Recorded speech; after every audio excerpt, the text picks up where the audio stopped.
When Farage's Reform UK swept into Kent County Council last May, it promised a revolution in local government. Waste would be rooted out, taxes would fall.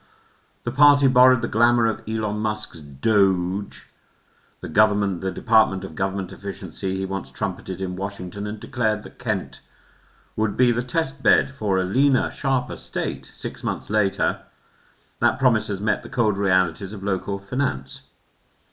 Farage cast himself as Britain's Elon Musk, a disruptor who would break the cosy complacency of councils. Reform created the Department of Local Government Efficiency in Kent to mimic Musk's Doge, and the idea was to sweep away frivolous spending, diversity posts, climate projects, ergonomic chairs, free driving lessons for asylum seekers.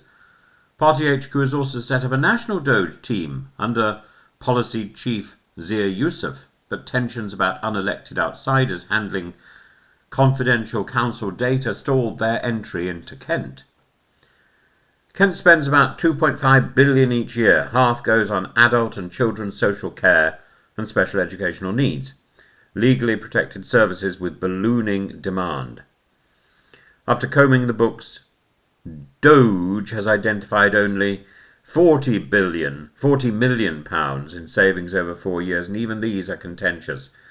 Cancelling a £30 million home energy upgrade programme and dropping a new electric car fleet. Campaign claims about TV licences for asylum seekers proved marginal. Asylum costs sit mostly with the Home Office, beyond the council's control. Kent carries £700 million in debt. Reform has made a virtue of paying off £15 million early, but the saving, £670,000 a year in interest, is modest in a £2.5 billion budget.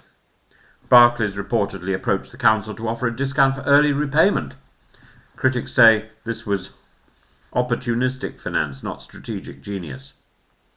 Social care chiefs such as Diane Morton admit services are down to the bare bones and demand is rising. Cuts are politically and morally fraught. Every 1% on Kent's council tax yields about £10 million.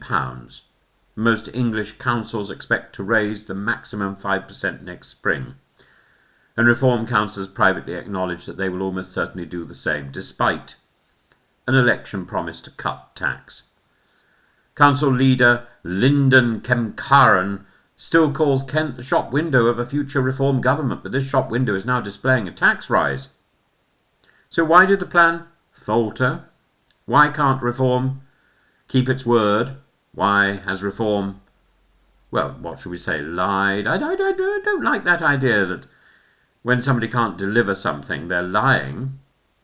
If you promise to deliver something and you don't, isn't that fraud? I think we've dealt with that with Amazon. Adult social care is immovable, a statutory duty with rising costs. Actually, it may not be fraud. It could just be stupidity, couldn't it? That the reform people haven't done their work. They didn't do their homework. They promised something they couldn't deliver. Asylum and migration spending is national, not local. Kent cannot cut it. Debt tricks do not fix revenue gaps. Early repayment nibble at interest, but don't fund services. Symbolic cuts backfire. Scrapping energy upgrades may save cash short term, but risks higher bills later and angers residents. Outsider task forces stall.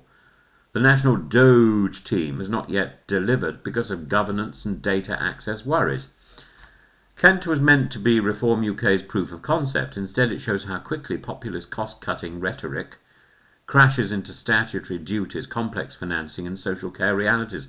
For Warwick, my own council, another council where reform hopes to make an impact, the lesson is sobering. There are no easy billions to unlock without either raising taxes or slashing frontline care.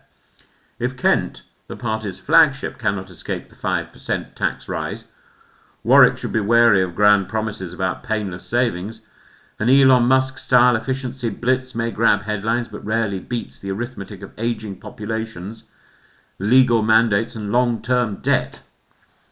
Reform UK entered Kent Hall With swagger and slogans about fat, lazy local government, it has emerged facing the same fiscal gravity that humbled Musk's doge in Washington. Most waste is an illusion once you open the ledger. For residents, the result is simple. The tax bill still rises. And for anyone watching Warwick or other reform-run councils, the Kent experiment is a clear warning.